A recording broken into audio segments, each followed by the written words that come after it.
Flats are used on hardware to keep the hardware at the right height. It's extremely important not to over-tighten these because over-tightening leads to stripping. Stripping is the collapse of the threads and it makes the piece of hardware useless. So I know you're strong, but don't over-tighten.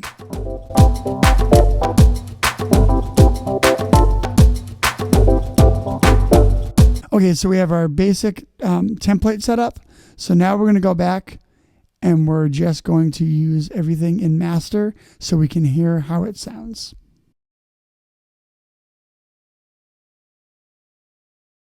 Now let's check it out.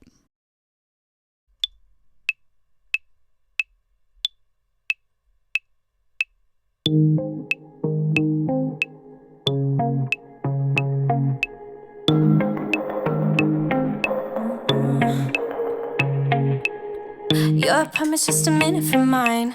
Could take a walk and maybe I could say hi to you. I don't know if you'd invite me inside. So we're sounding good so far.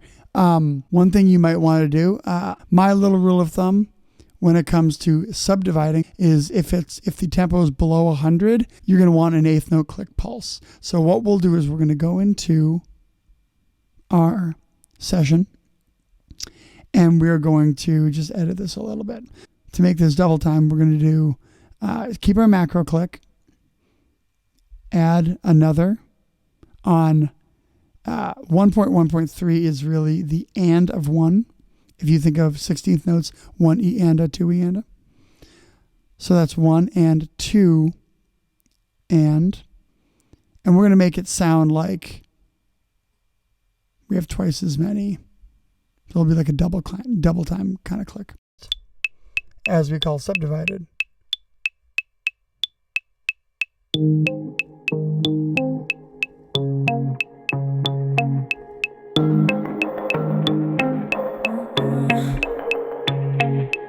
Your promise just a minute from mine. Could take a walk and maybe I could say hi to you. I don't know if you'd invite me inside after all the shit we've been through. I've been wishing as the minutes go by. Got a lot to do, I'm wasting my time on you. Was gonna call but now it's too late at night. So now if you need to double check levels or make sure things are lining up, you can always solo things.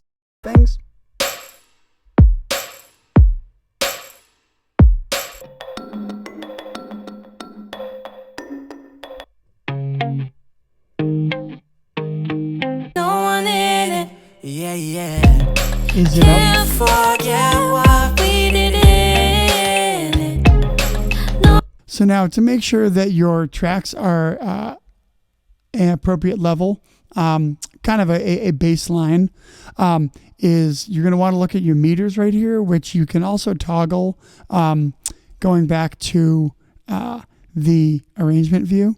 Just make sure. As the minutes go by. Got a lot to do, I'm wasting my time on you. Was gonna call, but now it's too late. Nothing's really peaking, and it will turn red when it's peaking. To change the levels for each track, all you have to do is go into your automation again, and you can click, say guitar, you want them to be a little softer. You do track volume. And then all you have to do is see how it's a dotted line. Just put your cursor on there. And that will start the level. And say we want it up, I don't know, let's just say a decibel. So we'll put up to 1. Then we have to go all the way to the end and click on it again. Because if we're going to want to make a full session, we're going to put another track after this. So say we do that, we just put it up 1. And then for the next track, we will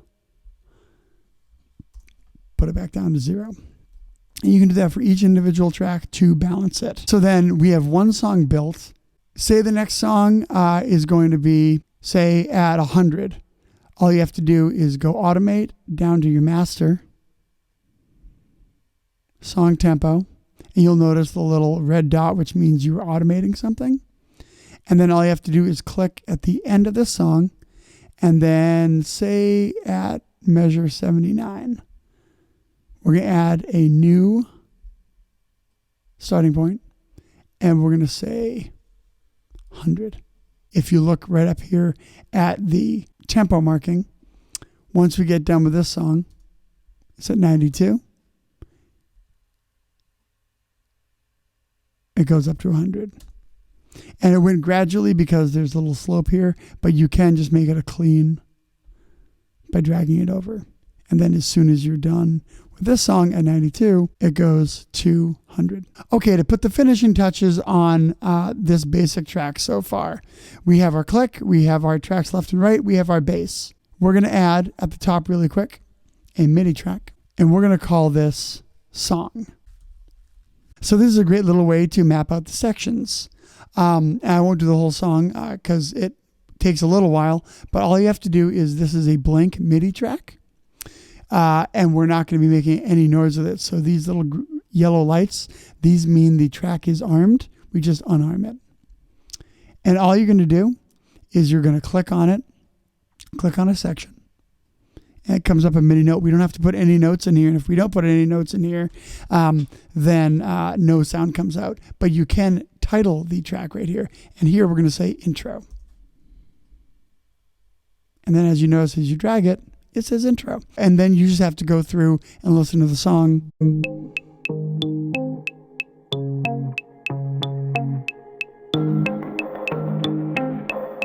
you can kind of see this is where the verse would start because the vocals come in. I'm going to click on another one and say V1 as in verse 1. Right? And then all you have to do is change the colors to kind of color code it. So let's keep intro purple. And then verse 1, let's just say it's like a light blue or like a green, I guess. And then you can kind of usually see where the wave files come in, guessing where choruses and verses start. We don't have to miss it. That is our first chorus. Kind of tricks of the trade. You can start to see patterns if you see a little break, especially with drums, or you see background vocals come in. Usually it means a new section starting. So here you can put in a new section, say chorus, put that for however long it is, and then you just drag this guy over. And so you can collapse it. And now you know as you're playing along and you're looking, this is the intro, the verse, the chorus. Something that I really like about this view, it's way easier to rehearse with and not only jump to certain sections if you want to start right on the verse, want to start on the chorus, or know that you want to start a measure before, you can see that's a measure before the chorus. We don't have to miss it.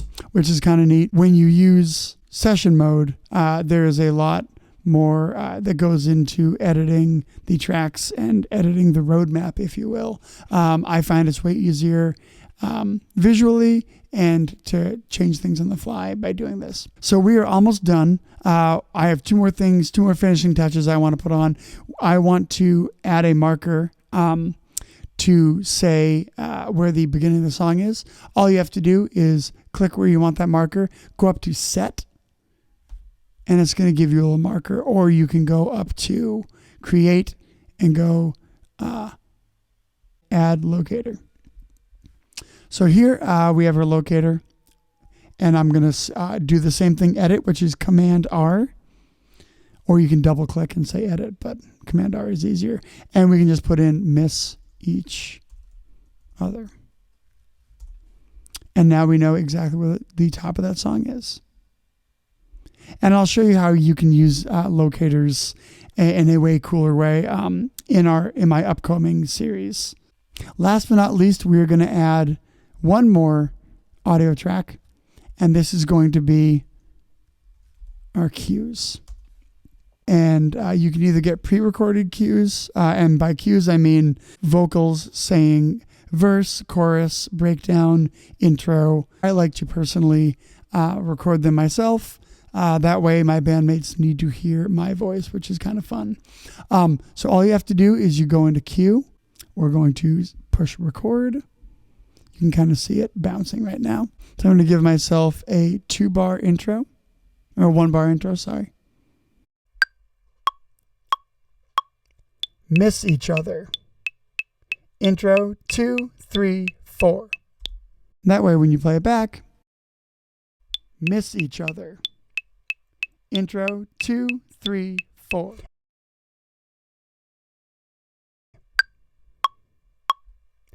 Verse 2, 3, 4. And then it shows up. Verse 2, 3, 4. And you do that for each section of the song, and it just makes it a little easier for everybody playing as kind of a guide and a roadmap. You guys, we made it through. We made it through the first episode of building an Ableton track. Again, this is a basic template on how to build an Ableton session, which I have found that works. Again, the best part about this program is there is no right or wrong way to do it. You might have your own tricks. This is what I found has worked well for me. This is Tips, Tricks, and Takeaways with John Butterworth. That's me. If you like what you saw today, if you learned something, if you had some fun, if you learned not to over tighten hardware nuts and bolts, feel free to give this video a share, give it a like, follow me. We'll be diving deeper next week with Ableton, which will just be a magical time. But in the meantime, have a great week, and I will see you all next time.